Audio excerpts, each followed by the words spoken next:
नमस्कार दोस्तों, स्वागत है आपका इस कार्यक्रम में। हमारे बीच मौजूद है डॉक्टर विवेक कुमार तिवारी सर। और आप सोच रहे होंगे कि आज कैसे हमने शुरुआत की, तो कुछ सवाल जवाब ऐसे हैं जो ये जवाब इसका डॉक्टर विवेक तिवारी सर दे सकते हैं। और ये जीवन से जुड़े इसमें प्रश्न मैं पूछने वाला हूँ जो सभी लोगों के लिए सहायक हो सकते हैं। ज़िंदगी से जुड़े ये कुछ प्रश्न हैं जो अपने करियर से रिलेटेड हो सकता है, या फिर जो लोग लेट शुरुआत कर रहे होते हैं। आपको जैसे कुछ लोग होते हैं 30-35 से शुरुआत कर रहे होते हैं सर, तो उनसे जुड़े भी कुछ क्वेश्चंस हैं कि अगर आप लेट स्टार्ट करते हैं तो क्या उसके डिसएडवांटेज और कैसे करना चाहिए। बहुत सारे सवाल इसमें होने वाले हैं जिसमें आपको दिलचस्पी लेगी तो बड़ा मज़ा आने वाला है। तो सर आप कुछ कहना चाहते हैं तो बोल सकते हैं। सर आपका बहुत बहुत धन्यवाद कि आपने मुझे इस लायक समझा कि मैं आपके प्रश्नों का उत्तर दे सकूं। और ये उत्तर, आपके सवाल और हमारे उत्तर आम इंसान की ज़िंदगी से कहीं न कहीं ज़रूर जुड़ा हुआ है। मुझे खुशी है कि आपने मुझे इस मंच पे बुलाया। धन्यवाद जी सर, पूछिए आपका। बिल्कुल सर। तो सर सवाल ये है कि जैसे मान लीजिए कोई व्यक्ति है जी, अपना लेट स्टार्ट करता है 30 से 35 की उम्र में या 40 की उम्र में जी, तो सर क्या डिसएडवांटेजेस हो सकते हैं उसके लिए, और अगर वो लेट शुरुआत करता है तो कैसे उसमें सक्सेस पा सकता है। देखिए सर कि लेट शुरुआत करने में डिसएडवांटेज ये हो सकता है कि यदि वो इंसान प्रॉपर प्लानिंग नहीं किया है, जैसे उसकी स्किल, अगर उसने स्किल के बारे में अपने नहीं सोचा, उसने अपने फाइनेंशियल बैकअप के बारे में नहीं सोचा, उसने मार्केट की जो डिमांड है उसको नहीं समझा, तो सर जाहिर सी बात है कि इसमें डिसएडवांटेज तो है ही। बिल्कुल सर। क्योंकि आपको कोई काम अगर शुरू करने जा रहे हैं तो आपको मार्केट की डिमांड पता होनी चाहिए, आपको अपने बैकअप के बारे में पता होना चाहिए कि मतलब अगर इन केस फेल होता है तो मेरे पास इसके अलावा क्या ऑप्शन है। प्लस आपका जो कॉन्फिडेंस लेवल है रिस्क लेने का, उस पर भी आपको कॉन्फिडेंट होना चाहिए। आपकी स्किल के ऊपर आपको कॉन्फिडेंस होना चाहिए, तब ये तो एडवांटेज देगा, अदरवाइज ये डिसएडवांटेज देगा। बिल्कुल सर, आपने बहुत सही बात कही। सर जैसे बहुत सारे लोगों के मन में सवाल होता है कि जैसे हम 35 की उम्र में शुरुआत कर रहे हैं जी, तो क्या आपको लगता है कि उनके लिए रिस्की हो सकता है। हाँ सर, रिस्की तो हो सकता है। मैंने जैसा कहा ना कि यदि आपने किसी भी चीज़ की प्रॉपर प्लानिंग नहीं की है, अपनी स्किल को नहीं समझा है, आप एकदम से जंप करते हैं किसी भी चीज़ में, 35 के बाद आपने कुछ भी काम किया हो, अब आप सोच रहे हो कि मुझे ये काम करना चाहिए, सोसाइटी का चाहे प्रेशर हो या फैमिली प्रेशर हो, तो एकदम से किसी भी चीज़ पे कूदा नहीं जाता है सर। तो रिस्की तो है ही बिना प्रॉपर प्लानिंग के। बट सर अगर मान लीजिए किसी ने प्रॉपर प्लानिंग की है तो मतलब उसमें सक्सेस पा सकता है 100% उस काम में अपना। हाँ, 100%। बिल्कुल। सो सर जैसे आप मान लीजिए कि शुरुआत करते हैं तो जी। कैसे करनी चाहिए अगर 35 के बाद शुरुआत कर रहे हैं। जैसे आपने बताया प्रॉपर प्लानिंग होनी चाहिए, सारी चीज़ होनी चाहिए। अब जैसे मान लीजिए कोई शादीशुदा व्यक्ति, उसके ऊपर 10 जिम्मेदारी है जी, तो अब मान लीजिए उसका पहले का भी टाइम नहीं सही है, उसके बाद भी वो फेल हो जाता है, फिर उसको क्या करना चाहिए। देखिए सर इसमें दो तीन चीज़ें आती हैं आड़े। पहली चीज़ तो क्लियर है कि आपने जो भी जॉब की या जो आपने अभी तक अपने प्रोफेशन अपनाया उसमें आप सेटिस्फाई नहीं है। इस पड़ाव पे आके आपको बहुत सारे चीज़ों को झेलना पड़ता है। बिल्कुल। अब बात आती है कि हम 35 के बाद या 40 के बाद कोई स्टार्टअप कर रहे हैं, तो सबसे पहले तो आपको अपने परिवार को कॉन्फिडेंस में लेना होगा, क्योंकि सबसे पहले कोई काम नहीं आएगा, आपका परिवार ही काम आएगा। तो आप सबसे पहले अपने परिवार को कॉन्फिडेंस में लें और तुरंत जंप करने की बजाय आप स्टेप वाइज चलें। स्टेप वाइज मेरा कहने का मतलब ये है, जिस जगह आप जॉब कर रहे थे उस जगह जॉब करते रहिए, प्लस साइड में आप जैसे 6 बजे या 7 बजे आने के बाद, इतना बड़ा हमारा मार्केट हब डिजिटल सिस्टम पे डिपेंड कर रहा है, डिजिटलाइज हो रहा है, पूरी दुनिया डिजिटलाइज हो रही है।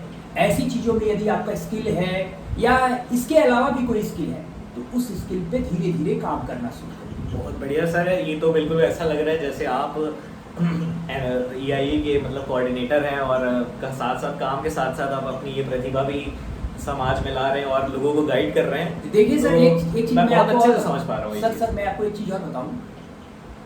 ट्रैक होना और शौक होना दोनों अलग चीज़ है। आपने जॉब किस फील्ड में की है और आपका शौक क्या है, वो अलग चीज़ है। ये तो मैं अपने इंटरेस्ट के लिए करता हूँ, क्योंकि ये मेरा इंटरेस्ट है। और इंसान को काम भी उसी फील्ड में करना चाहिए, अपने जॉब को प्रोफेशन भी उसी फील्ड में बनाना चाहिए जिसमें उसका इंटरेस्ट हो, जिसमें उसको करने में खुशी हो, एक एक अलग सा एहसास मतलब उसको हो। बिल्कुल सर। तो अब ऐसा नहीं है कि मतलब मुझे इसमें खुशी मिलती है तो मैं इसको जॉब बनाऊँ, नहीं ऐसा नहीं है, ये मेरा एक शौक है।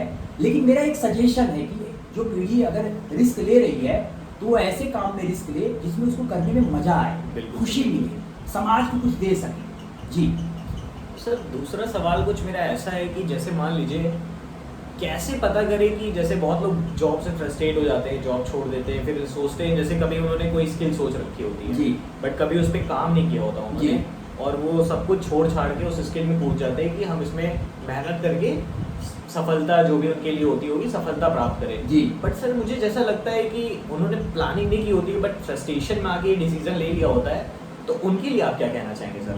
इसमें सबसे बड़ी चीज़ तो यही है कि फ्रस्ट्रेशन तो हर स्टेज पे आएगी, हर काम में आती है, बिल्कुल। लेकिन सबसे बड़ी चीज़ है कि आप एकदम से कूद रहे हो तो चलो आप मान लो कूद भी गए तो जिस काम को लेके आप कूदे हो ना, जो भी आपने सोचा है उसमें उसको फिर तुरंत मत छोड़ो, उसमें कम से कम मेरा जो सोच है कम से कम 2 से 3 साल जरूर दो, क्योंकि यूनिवर्सल ट्रूथ है कि यदि आप किसी काम को लगातार 2-3 साल करते हैं ना, ऐसा नहीं है कि आपको सक्सेस नहीं मिलेगी, बशर्ते आपको उसमें कंसिस्टेंसी बनानी पड़ेगी, रेगुलर रूटीन में काम करना पड़ेगा।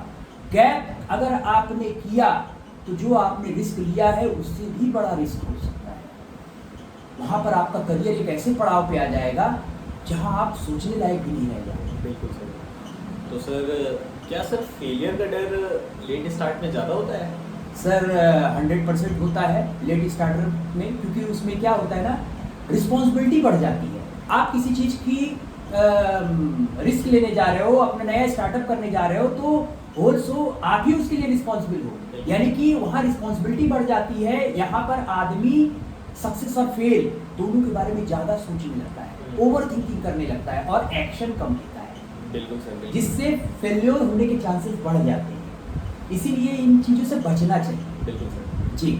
बाकी सर आप आखिरी प्रश्न पूछते हैं कि आप कोई प्रश्न पूछना चाहते हैं तो बताइए सर, आखिरी क्या हो सकता है आपके लिए? क्या यार कोई सुझाव देना चाहते हो सोसाइटी को तो आप बता सकते हैं। आपसे तो हमारी वार्ता होती रहती है। सोसाइटी को मैं ये कहूँगा कि नए दौर में हम लोग जी रहे हैं, डिजिटल एज में जी रहे हैं, तो हर इंसान ये सोचता है कि ये जॉब सही नहीं है, वो जॉब सही नहीं है। इस चीज़ को दिमाग से निकाल दें। आप एक जगह किसी के अंडर में अगर नौकरी कर रहे हैं किसी कंपनी में ना, तो आप तुरंत स्विच ना करें। उसका कारण क्या है कि आप तुरंत स्विच करेंगे ना तो आप कुछ सीख नहीं पाएंगे। तो स्विच करो, लेकिन कुछ सीख के स्विच करो। और आज की जनरेशन ज़्यादातर सैलरी ज़्यादा पाने के चक्कर में स्विच कर रही है। पहले सीखो फिर स्विच करो, मैं यही कहूँगा। और यदि आपने बिजनेस प्लान किया है या कोई जॉब करना चाहते हैं तो आप प्रॉपर प्लानिंग से करो, उसके प्रॉस एंड कॉन्स जान के करो। बिना जाने किसी भी चीज़ में मत कूदो। कॉन्फिडेंस रखो अपने स्किल पे, कॉन्फिडेंस रखो अपने विल पावर पे। यही है मेरा कहना। और बहुत खूबी से आपने ये बात कही है। तो चलिए फिर इस शो का समापन किया जाए और धन्यवाद।